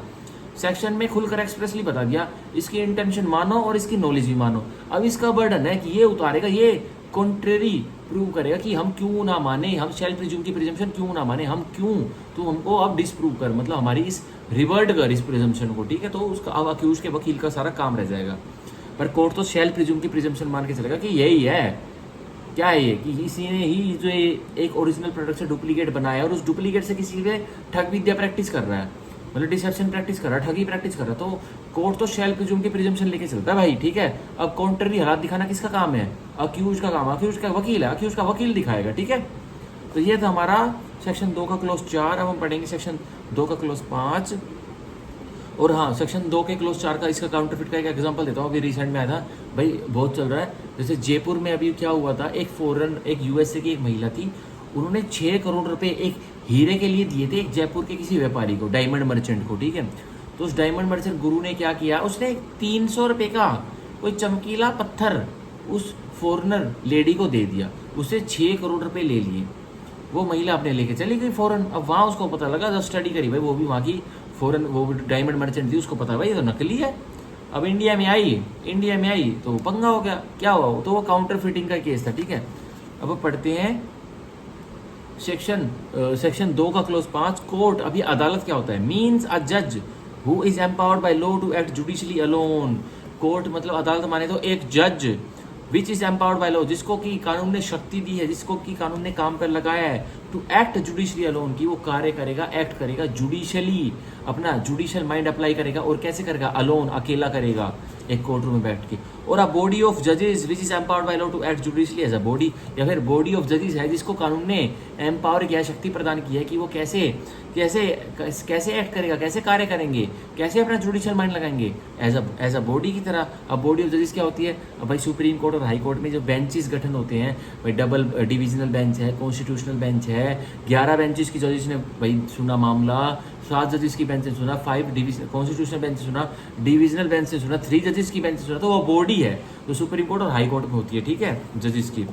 When such judge or body of judges is acting judicially, when such judge और body of judges is acting judicially, तो माना जाएगा तो वह अदालत है, तो वह कोर्ट है। जब वो जज अकेला जुडिशली एक्ट कर रहा है, तब वो बॉडी ऑफ, या तो वो बॉडी ऑफ जजेस अपना जुडिशली एक्ट कर रहे हैं, तो वो कोर्ट है, अदालत है, ठीक है। तो हमारा ये हुआ सेक्शन 2 का क्लोज 5। अब सेक्शन 2 का क्लोज 6, डेथ। अब डेथ बताइए, हुई हमारे उसमें नहीं बताई थी आईपीसी में, डेथ इसमें अलग है। अब हम डेथ देखते हैं। Death means the death of a human being. Death मानो तो क्या है? एक इंसानी मृत्यु है। Unless the country appears from the context, भाई विपरीत हालात दिखते हैं, इंसान की मृत्यु नहीं है, किसी जानवर की मृत्यु है, किसी नरभक्षी की मृत्यु है, किसी काल पिशाच की मृत्यु है, तो वो अलग बात है। लेकिन डेथ जब भी आएगा एक इस धारा में, जो हमारी ये धाराएं हैं जो आएंगी हमारे में भारतीय न्याय संहिता में, जब भी डेथ वर्ड आए तो मानना भाई ह्यूमन बीइंग की डेथ हुई है, इंसानी मृत्यु हुई है। और अगर विपरीत हालात दिखाई दे तो उसको मानना, ठीक है। ये कह रहा हमारा सेक्शन 2 के क्लोज 6 में। अब सेक्शन 2 का क्लोज 7, डिसऑनेस्टली। अब बेईमानदारी वाली नीयत, बेईमानदारियाना क्या होता है? डिसऑनेस्टली, ठीक है, कोई ईमानदारी नहीं है, तो ये डिफाइन कर रखा है भाई, बिना ईमानदारी से। बेईमानदारी क्या होती है? वो सेक्शन 2 के क्लोज 7 में बता रखा है। Dishonestly means doing anything with the intention of causing wrongful gain to one person or wrongful loss to another person. ये भाई आईपीसी वाली उठा के दे दी। क्या होता है डिसऑनेस्टली? मीन्स, डिसऑनेस्टली का मतलब है डूइंग एनीथिंग, कुछ करना, विद द इंटेंशन, और किसके साथ करना? हाईएस्ट डिग्री ऑफ इंटेंशन के साथ, कि मेरे को यह करना ही है। क्या करना है? Of causing wrongful gain to one person, कि रॉन्गफुल गेन, गलत तरीके से फायदा पहुंचाना किसी व्यक्ति को, और wrongful loss to another person, या फिर गलत तरीके से नुकसान पहुंचाना किसी दूसरे व्यक्ति को, ठीक है। टू अनदर पर्सन मतलब एक व्यक्ति मिस्टर ए कार्य कर रहा है, एक मिस्टर ए कार्य कर रहा है, ठीक है। वो क्या कार्य कर रहा है? उसने मिस्टर बी की एक गाड़ी खड़ी थी, उसके बाहर को उसने नई ओडी गाड़ी ली थी। मिस्टर ए ने अब क्या किया? पत्थर उठाया और नई ओडी गाड़ी का शीशा, फ्रंट व्हील शीट तोड़ दी। अब क्या हुआ? मिस्टर बी जिसने वो नई चमचमाती गाड़ी ओडी ली थी, उसका शीशा टूट गया। उसको क्या हुआ? रॉन्गफुल लॉस हुआ ना उसको, भाई गलत तरीके से लॉस हुआ उसको, ठीक है, लॉस हुआ। तो मान के चलिए, ये तो हमने मिसचीफ का भी एक एग्जांपल थोड़ा जोड़ दिया। मान के चलिए मिस्टर ए था एक, जो कि मिस्टर बी का ड्राइवर था। मिस्टर बी ने एक नई ओडी गाड़ी निकाली, ठीक है, बिल्कुल शोरूम पे जा रही है। मिस्टर बी अपनी दूसरी गाड़ी में पीछे जा रहे हैं। ए को बोले ड्राइवर को कि भाई चल घर लिया। अब क्या किया भाई? ए के मन में intention I, highest degree of merit किया। मालिक ने नई गाड़ी ले ली, मेरी तनख्वाह नहीं बढ़ा रहा, मेरी तनख्वाह वही 12 की 12,000 है, मैं ओडी गाड़ी इसको चढ़ाऊंगा, 1 करोड़ की गाड़ी तो ले ली, मेरी 20,000 तनख्वाह नहीं कर रहा। क्या करता हूँ? इस नई गाड़ी का भी एक ट्रक में दे के मारता हूँ, बता दूंगा भाई कंट्रोल ही नहीं हुई, नई गाड़ी थी, आप ही क्यों नहीं लेके आए? क्या किया? आप जानबूझ के इंटेंशनली उस नई ओडी गाड़ी को ट्रक के नीचे दे दिया, गाड़ी पूरी चूर चूर। तो क्या हुआ? ये रॉन्गफुल लॉस हुआ ना, ये रॉन्गफुल लॉस हुआ, ठीक है। किसको हुआ भाई? ऑब्वियसली मिस्टर बी को, जिसने वो नई गाड़ी निकाली थी। तो क्या उसने ये इंटेंशन के साथ किया ड्राइवर ने, तो वही है डिसऑनेस्टली। अरे और भी एग्जांपल लेते हैं, अब ये थोड़े बैंकिंग वगैरह से जोड़ के कोई एग्जांपल देख लीजिए। जैसे कि भाई कोई वो है, एक स्कूल का कोई मालिक है, स्कूल के मालिक ने, या कोई सोच के देखिए अस्पताल का मालिक है, मार के चाहिए कोई रेपुटेड हॉस्पिटल है भाई, जिसमें दिन के कम से कम 50 पेशेंट भर्ती होते हैं। उन्होंने अब भाई अपनी पूरी टीम बैठाई हुई है अकाउंट्स की, ठीक है। दिन का कलेक्शन उस अस्पताल का 20 लाख रुपए है, 20 लाख रुपए और ज़्यादा से ज़्यादा भाई 22-25 भी पहुंच जाता है, तो उसमें कम से कम 3 अकाउंट्स वाले बैठाए हुए हैं। तो तीनों में क्या हो जाती है, तीनों में सलाह मिल जाती है कि अब एक हफ्ते तक जो भी कलेक्शन आएगा ना, जो अब 22 लाख आ रहे, 21 लाख आ रहे, तो एक हफ्ते तक बनानी है। क्या स्कीम बनानी है कि पूरा जो फंड्स का सिस्टम है वो 20 लाख रुपए ही रहे प्रतिदिन की कलेक्शन। और मालिक को बताएंगे जी 20 आए आज, 20-50 आए, लेकिन उस दिन कितने रहते, 22 लाख रुपए आते हैं अस्पताल में। तो एक हफ्ते तक तीनों ने, ए बी सी ने, तीनों ने बहुत मिलकर पैसे खाए। तो क्या किया उन्होंने, डिसऑनेस्टली, बेईमानदारी वाली नीयत से अस्पताल के मालिक को रॉन्गफुल लॉस पहुंचाया और अपने आप को क्या पहुंचाया, रॉन्गफुल गेन पहुंचाया। क्या भाई, किसी के व्यक्ति कोई जॉब पर लगाया हुआ है किसी को, तो वो क्या है भाई, अस्पताल के मालिक ने उन ABC जो अकाउंटेंट है उनको पैसा की संभाल के लिए जो लगाया हुआ, भाई पैसे में पूरा टैली होना चाहिए हिसाब किताब, वो ही डाका मार रहे हैं उसके अस्पताल में। जिस जहाँ जॉब कर रहे हैं वहीं डाका मार रहे हैं। हालांकि और ऑफेंसेस बनेंगे, लेकिन ये डिसऑनेस्टली बता रहा हूँ, बेईमानदारी वाली नीयत से जिसने अस्पताल में लगाया उसी को तो रॉन्गफुल लॉस पहुंचा रहे हैं, गलत तरीके से घाटा पहुंचा रहे हैं, और अपने आप को, खुद नौकरी कर रहे हैं और अपने आप को रॉन्गफुल गेन पहुंचा रहे हैं। तो ये क्या है, डिसऑनेस्टली है, ठीक है। तो ये था हमारा सेक्शन 2 का 7। अब पढ़ेंगे हम सेक्शन 2 का 8।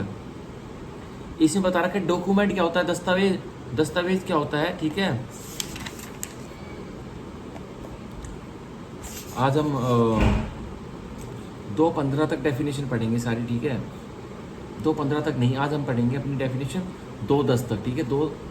सेक्शन 2 क्लोज 10 तक पढ़ेंगे, क्योंकि फिर और मैं अच्छी चीज़ें बहुत डिटेल में बताऊंगा। अब 1 घंटे की वीडियो होने वाली है, तो 2:10 तक, सेक्शन 2 क्लोज 10 तक हम पढ़ेंगे, ठीक है। अब देखिए सेक्शन 2 क्लोज 8, डॉक्यूमेंट। अब ये दस्तावेज क्या होते हैं, मीन्स एनी मैटर एक्सप्रेस और डिस्क्राइब अपॉन एनी सब्सटेंस, कोई भी मुद्दा जो एक्सप्रेस मतलब खुलकर लिखा हुआ है, और डिस्क्राइब या खुलकर बयां किया हुआ है, कहाँ पे, अपॉन एनी सब्सटेंस, किसी भी सब्सटेंस पर, बाय मीन्स ऑफ, और किस तरीके से वो एक्सप्रेस किया गया है किसी भी सब्सटेंस पर, बाय मीन्स ऑफ लेटर, या तो लेटर लिखकर, पत्र लिखकर, फिगर्स, कोई फिगर्स बनाकर, मतलब न्यूमेरिकल और अल्फाबेटिक फिगर्स, मार्क्स, कोई निशान लगाकर एक्सप्रेस किया हुआ है सब्सटेंस, और by more than one of these those means, या फिर इनसे, जो मैंने लेटर्स फिगर्स और मार्क्स बताए, इनसे भी ज़्यादा कोई मीन्स है और उससे दस्तावेज बनाया हुआ है। एंड इंक्लूड, और क्या शामिल है अब दस्तावेज में, ये बहुत मेजर अब भारतीय न्याय संहिता में देखने को मिलेगा, इलेक्ट्रॉनिक इन्फॉर्मेशन के IT एक्ट के, जो हमारा मॉडर्न ईरा उसमें ये सारे चलते हैं। भाई फिशिंग होती है, ऑनलाइन क्राइम होते हैं, तो उसके लिए अब बहुत भारतीय न्याय संहिता ने बिल्कुल जोर दिया हुआ है, उसमें बहुत सारे प्रोविजन है। एंड दस्तावेज में और क्या इंक्लूड किया हुआ है, दस्तावेज आते हैं, एंड इंक्लूड शामिल है इलेक्ट्रॉनिक एंड डिजिटल रिकॉर्ड, कोई भी रिकॉर्ड जो इलेक्ट्रॉनिक है और डिजिटल है, इंटेंडेड टू बी यूज, और जिसकी उस इलेक्ट्रॉनिक और डिजिटल रिकॉर्ड की क्या इंटेंशन है, जो जिसके पास है वो यूज करने की, इस्तेमाल करने की, और विच में भी यूज, या फिर भाई यूज होगा, इस्तेमाल होगा, as evidence of that matter, कि भाई ये कभी भी जरूरत पड़ेगी तो मैं इसको कहीं दे सकता हूँ कि भाई ये देखिए ये मेरा इलेक्ट्रॉनिक और डिजिटल रिकॉर्ड है, ये कोर्ट में अगर जरूरत पड़ेगी तो आज दे दूंगा।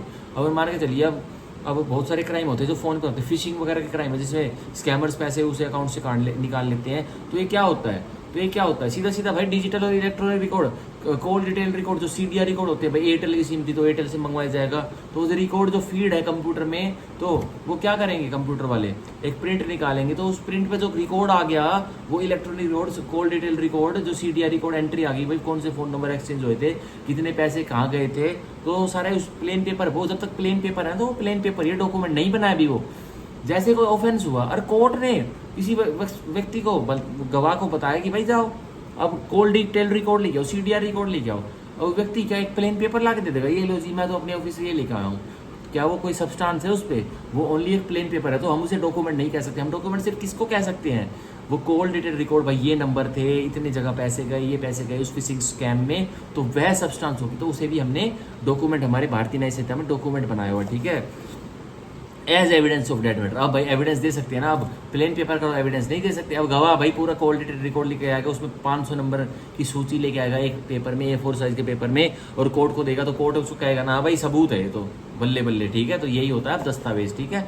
तो हमारा हुआ ये सेक्शन 2 का क्लोज 8। अब सेक्शन, अब ये हाँ इसकी एक्सप्लेनेशन 1 पढ़ लेते हैं एक बार। सेक्शन 2 क्लोज 8 की एक्सप्लेनेशन 1, स्पष्टीकरण 1, इसको हम पढ़ेंगे। अब इसमें 2 एक्सप्लेनेशन है। It is immaterial by what means or upon what substance the letter figures or marks are form. ये बिल्कुल भी आवश्यक नहीं है कि कौन सी वस्तु पर क्या कोई लेटर लिखा गया है, फिगर्स बनाई गई है, मार्क्स कोई निशान बनाए गए हैं, किसी पर भी हो सकते हैं। दीवार पर भाई लिख दिया, भाई कोई किसी व्यक्ति के साथ अपराध हुआ था, उसने भाई अपराधी तो गोली मारकर चल गया, पर 2 मिनट में बाद वो होश में आ गया और उसने क्या किया, बस उसके पास इतना ही था कि अपने खून से दीवार पर उस व्यक्ति का नाम लिख दे, उस व्यक्ति का नाम लिख दे। तो उसने क्या फिगर्स उस व्यक्ति की किलर की दीवार पर लिख दी।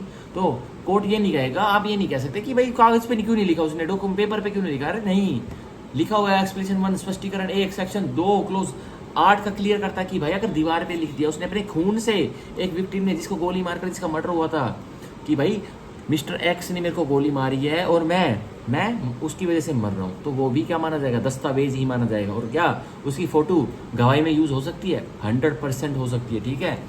और देखिए एंड इंक्लूड ये by means of letters figure or marks or by one of those, sorry ये पढ़ते एक्सप्रेशन 1 पढ़ रहे थे ना हम। It is immaterial by what means or upon what substance the letter figures or marks are form. ये बता दिया भाई किसी पर भी एक सब्सटेंस फॉर्म हो सकती है, एक चीज लिखी जा सकती है, एक निशान बनाया जा सकता है।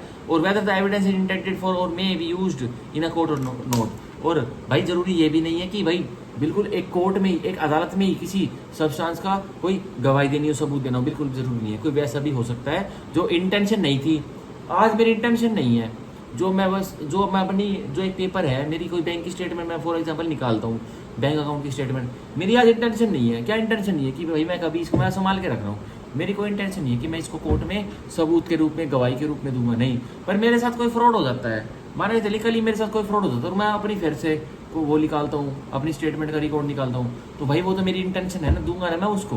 अपने पुराने रिकॉर्ड्स भी साथ में लगा दूँ, जी मेरे पास इतने पैसे थे, मेरे अकाउंट में 10,000 रुपये थे, मेरे 10,000 के 10,000 रुपये निकाल दिए, देखो मेरी कल की एंट्री, ये जो मेरी एंट्री थी इसमें मेरी कोई इंटेंशन नहीं थी, मैं इसको ये थोड़ी बोलूँगा कि मैं इसको नहीं देना चाहता था, मैंने भाई साइड में निकाल के रखी थी, मेरी हॉबी थी। मैं हर हफ्ते अपनी प्रिंटर से अपना अकाउंट की स्टेटमेंट निकालता हूँ फॉर एग्जाम्पल, तो मेरी हॉबी थी, तो मैंने ये रख लिया। लेकिन अगले दिन ही मेरे साथ 10,000 का स्कैम हो गया, तो मैंने अगले दिन एक और कॉपी निकाल लिया, मैं दोनों आपके पास लेके आए गवाही में, आप मेरी गवाही लीजिए। मेरे अकाउंट से 2 दिन पहले तो मेरे अकाउंट में 10,000 रुपये थे, पर आज जब मेरे पास स्कैम हुआ, मेरे ऊपर स्कैम हुआ, तो मेरे पास 10,000 रुपये नहीं है। तो ये क्या है, यही कह रहा है कि जो पुरानी वाली कॉपी, जो पुराने वाला जो एक दस्तावेज बनाया गया था, जरूरी नहीं है आपने सोचा हो कि ये गवाही में दूंगा, पर बाद में हो सकता है गवाही में देना पड़े, ठीक है। ये हमारे बता रहा है एक्सप्लेनेशन 1।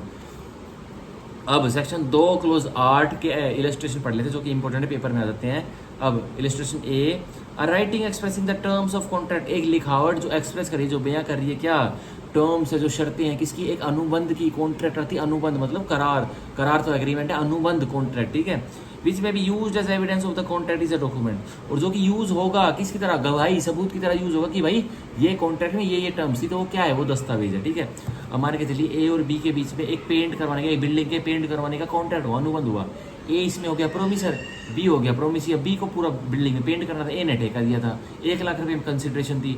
तो क्या हुआ, उन्होंने लिखित करवा लिया भाई 10 दिन के अंदर भी मेरी बिल्डिंग को रंग कर देगा, ठीक है। क्या हुआ, बी ने 1 दिन भी नहीं आया, वो एडवांस लेके भाग गया, अब आ नहीं रहा, और दिख भी रहा है कि वहाँ बैठा है, उसके घर काम कर रहा है, पर मेरे 10 दिन तक मेरा काम तो वो करने नहीं वाला। तो क्या होगा, अब एंटिसिपेशन आ जाएगी, भाई ये करने नहीं वाला, तो मैं कोर्ट में जाऊंगा, केस फाइल कर दूंगा ब्रीच ऑफ कॉन्ट्रैक्ट का, और वो डॉक्यूमेंट जो हमारे बीच में टर्म सेटल हुई थी वो कोर्ट में दूंगा। तो वो क्या है, हमारे बीच में जो टर्म सेटल हुई थी वो एक करार ही तो है, वो एक डॉक्यूमेंट दस्तावेज ही तो है ए और बी के बीच में। तो कॉन्ट्रैक्ट जो हमने बना था वो क्या है, वो सीधा मैं गवाही के रूप में उस कॉन्ट्रैक्ट को, उसकी टर्म्स को दे दूंगा, वो भी दस्तावेज है, ठीक है। Illustration B, a cheque upon a banker is a document. अब जो चेक रहता है, जो बैंकर्स को हम चेक देते हैं, और जो हमें कोई चेक देता है वो हम बैंकर के पास प्रेजेंट करते हैं, तो वो भी दस्तावेज होता है। चेक मतलब मान के चलिए कि इंस्ट्रूमेंट नहीं है, वो दस्तावेज भी है, ठीक है। इलेक्शन सी, अब power of attorney is a document. अब POA है, जो पावर ऑफ अटॉर्नी होती है, मतलब अगर कोई वकील हम जैसे वकीलों को कोई हायर करता है, तो वो हमें पावर ऑफ अटॉर्नी देता है, हमारे वकालतनामे पे साइन करता है, तो वो क्या है, सीधा भाई वो भी दस्तावेज ही है, ठीक है। अब डी, अ मैप और प्लान, एक नक्शा और एक प्लान, वो क्या है, which is intended to be used, जिसकी इंटेंशन क्या है कि ये इस्तेमाल होगा और कहाँ होगा, और विच में भी यूज्ड एज एविडेंस, या फिर ये कभी इस्तेमाल हो सकता है किसकी तरह, एज एविडेंस, गवाही सबूत की तरह, इज अ डॉक्यूमेंट, तो वो भी एक डॉक्यूमेंट है, दस्तावेज है। तो मैप मान के चलिए भाई कोई नक्शा है, कोई ऑफेंस हुआ, मान के चलिए सेक्टर 9 गुड़गांव में कोई ऑफेंस हुआ, एक चोरी की घटना को अंजाम दिया गया, तो पुलिस ऑफिसर्स पहले आते हैं, सबसे पहले क्या करते हैं, एक नक्शा क्रिएट करते हैं, उसको बोलते हैं नक्शा बनाते हैं। भाई ये इस घर की स्थिति क्या है, ये घर, इस घर का फेसिंग नॉर्थ साइड है, ईस्ट साइड है, वेस्ट साउथ साइड है, ये बनाते हैं। कहाँ से चोर की एंट्री हुई थी, कौन सा खिड़की दरवाजा टूटा हुआ था, वो सब नक्शा बनाते हैं। तो वो नक्शा पुलिस ऑफिसर ने किस इंटेंशन में बनाया, भाई आज मैं नक्शा बना रहा हूँ तो कल को ट्रायल चलेगी, जो चोर हम पकड़ेंगे उसके खिलाफ गवाही में यूज आएगा कि भाई सर ये देखो जज साहब, ये यहाँ से इसने एंट्री ली, इसने हमारी ये गेट, ये इस नॉर्थ की दिशा में इस गेट का ओपनिंग थी इसकी, इस घर की, जिसने इसमें चोरी की, और वहाँ से ये चोर कूद के भाग गया, तो ये नक्शा बनाया हमने। तो वो क्यों बनाया उसने? क्योंकि भाई गवाही में यूज करना है, ट्रायल में वो यूज होगा। तो ये भी, वो भी क्या है, वो नक्शा जो पुलिस ऑफिसर बनाते क्राइम का, वो क्या है, वो दस्तावेज है। अब ई राइटिंग कंटेनिंग डायरेक्शंस और इंस्ट्रक्शंस इज अ डॉक्यूमेंट। ये लो भाई, एक लिखावट है जो इंस्ट्रक्शंस दे रही है कि जैसे मान के चलिए अगर मेरे को कुछ इंस्ट्रक्शंस मिली हुई हैं, मान के चलिए यूट्यूब से मेरे को कुछ इंस्ट्रक्शन मिली हो कि भाई जो भी क्रिएटर हैं, जो भी ये वीडियो एजुकेशनल वीडियो डालते हैं, उनको कुछ इंस्ट्रक्शंस फॉलो करनी पड़ेगी। उन्होंने मेरे फ़ोन पर मेल कर दिया, तो जैसे ही उन्होंने वो इंस्ट्रक्शन मेरे को मेल करी ना, तो वो क्या बन गया, वो एक दस्तावेज बन गया, वो ईमेल नहीं रहा, ठीक है, वो एक डॉक्यूमेंट बन गया। और डायरेक्शंस, अगर भाई कोई और निर्देश हैं तो वो भी क्या है, वो सीधा सीधा डॉक्यूमेंट है। अब भाई डिस्ट्रिक्ट एंड सेशंस कोर्ट है, हाई कोर्ट वगैरह, सुप्रीम कोर्ट है, ये बार बार टाइम पुलिस डिपार्टमेंट को, कोई और अन्य डिपार्टमेंट है सरकार की, उनको डायरेक्शंस इशू करता रहता है। डायरेक्शन मतलब कुछ दिशा निर्देश इशू करता रहता है कि भाई आज ये करना, तो वो क्या है, सीधा सीधा वो भी दस्तावेज ही है, ठीक है। तो ये हमारा हुआ सेक्शन 2 क्लोज 8 की हमारी रजिस्ट्रेशन पूरी हुई। सेक्शन 2 क्लोज 8 की एक्सप्लेनेशन 2 हम पढ़ते हैं। Whatever is expressed by means of letter, figures or marks as explained by mercantile or other usage shall be deemed to be expressed by such letters, figure or marks within the meaning of this section, although the same may not be actually expressed। ये लो भाई, अब मान के चल रहे हो, इसमें स्पष्टीकरण 2 में ये कह रहा है whatever is expressed by means of letter, figures और marks, जो कुछ भी बयां किया हुआ, और कैसे बयां किया हुआ है, लेटर्स के द्वारा, पत्र के द्वारा, फिगर्स के द्वारा और मार्क्स के द्वारा, एज एक्सप्लेन्ड बाय मर्केंटाइल और अदर यूसेज।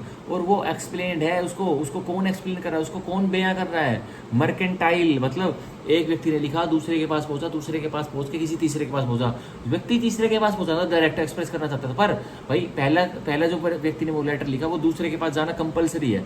मान के चलिए पहले मैंने कोई लेटर लिखा मिस्टर एक्स को, मिस्टर एक्स रहता है तमिलनाडु में, पर मैं क्या करूंगा भाई, मैं तमिलनाडु में आके अपना लेटर देना चाहता हूँ, डायरेक्ट दिया, लेकिन मैं क्या करूंगा, पोस्ट के द्वारा उसको अपने गुड़गांव के कोई सी पोस्ट ऑफिस जाऊंगा, उस लेटर को पोस्ट कर दूंगा। अब क्या होता है, पोस्ट कर्मियों से हो जाती है दिक्कत, जो डाक खाने वाले होते हैं, उससे क्या होता है, कोई मैडम, कोई पोस्ट ऑफिसर मैडम पानी पी रही होगी, सारे जो पार्सल रखे रहते हैं, जो लेटर्स वगैरह, जो डॉक्यूमेंट रखे रहते हैं, जिनको पोस्ट करना है, उस पर पानी गिर जाता है। तो जो मैंने जो फीलिंग्स बयां की थी, जो मैंने एक्सप्रेस अपने जो मैटर मैंने सब्सटेंस जो लिखी थी, जो मेरे को मेरे फ्रेंड मिस्टर एक्स को तमिलनाडु में भेजना था, क्या वो यूं के यूं रहे, जो शाही थी जिस इंक से मैंने लिखा हुआ था वो बिल्कुल फैल गई है, रायता बन गया, उसको कुछ समझ में नहीं आ रहा, पर फिर भी उन्होंने वहां भेज दिया।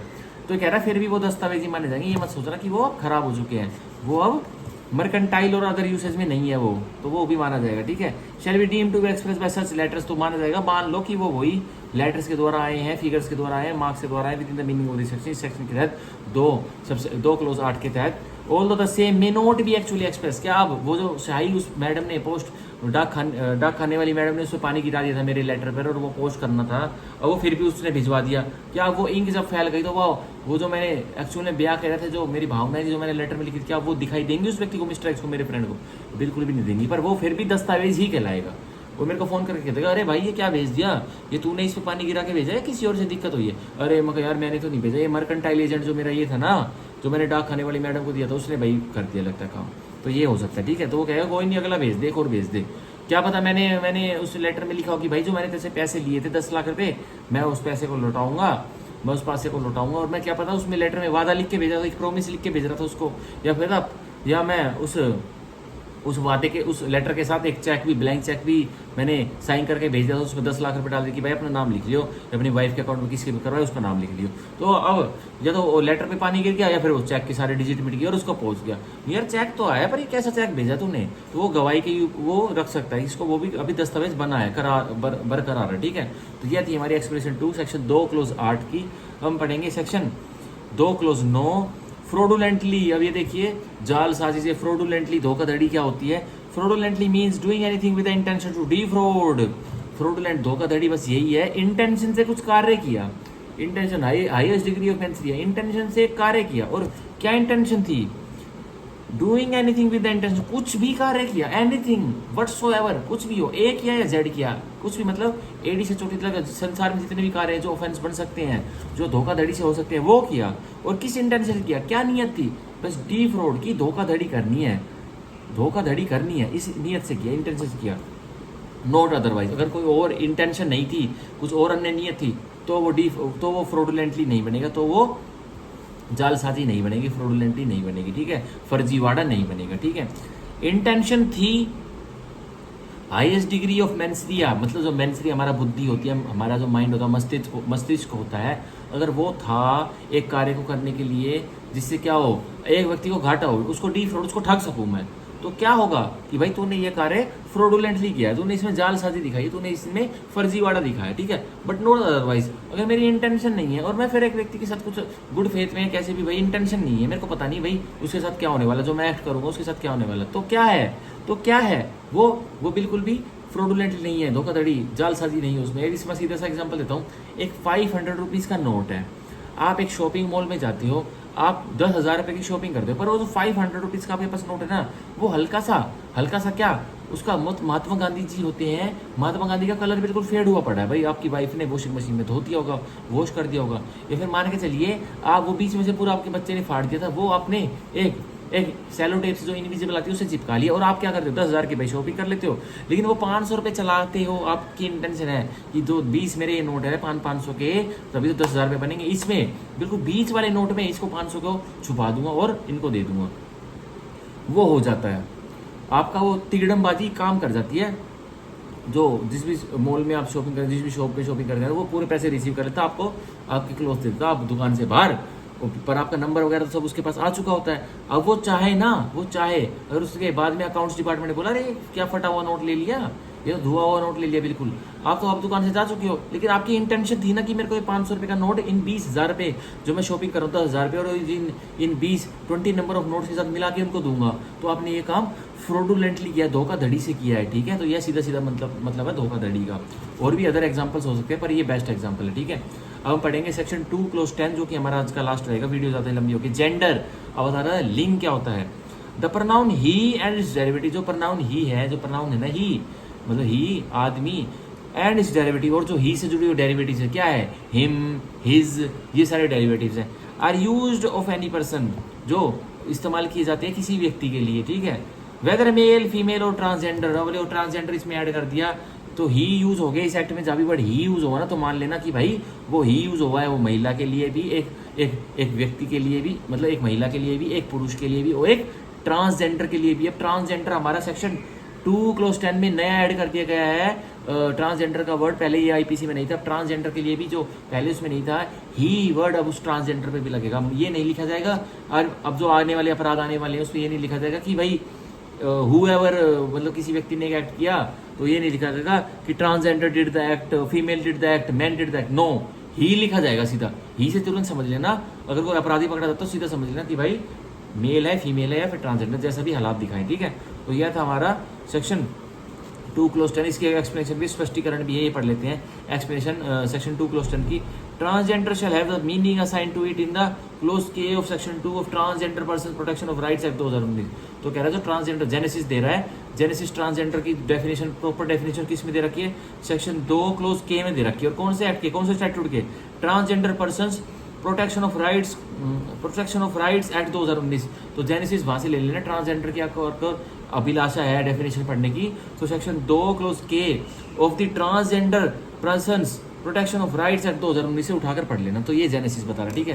तो आज के हमारे भाई ये हुए पूरा कंप्लीट डेफिनेशन अच्छे से बताई 2-10 तक, और हमने जो हमारी इनकम्प्लीट जो ह्यूमन, जो कम्युनिटी की, जो समुदाय की जो वो थी ऑफेंस होते हैं, समुदाय शेक हो जाता है, मतलब सोसाइटल बैलेंस शेक वाली थ्योरी मैंने पढ़ाई, जो हमारी कल इनकम्प्लीट रह गई थी, आज मैंने पूरी करवाई। और मैंने आज सेक्शन 1 भारतीय न्याय संहिता का और सेक्शन 2 10 तक, क्लोज 10 तक आज पूरा करा है, ठीक है। तो भाई टाइम मिले तो अगर जब भी कोई मेरी वीडियो देख रहा हो, इन सेक्शन को दोबारा रिवाइज करना, लेकिन मैंने हूबहू सारे वर्ड्स टू वर्ड्स ऐसी एक बात बताई है, और बिल्कुल हिंदी में बताई है स्पष्ट रूप से, ठीक है। So thank you, bye bye, take care. अब कल वाली वीडियो में आगे BA रीडिंग आगे करेंगे। अब पढ़ने का सीधा जब हमारा BA खत्म हो जाएगा ना भारतीय न्याय संहिता का, उसके बाद अपने नोट्स में से सारे कॉन्सेप्ट अच्छे से समझाऊंगा, लेकिन इतने पहले BA को पढ़ते हैं, ठीक है। Bye bye, thank you, bye bye.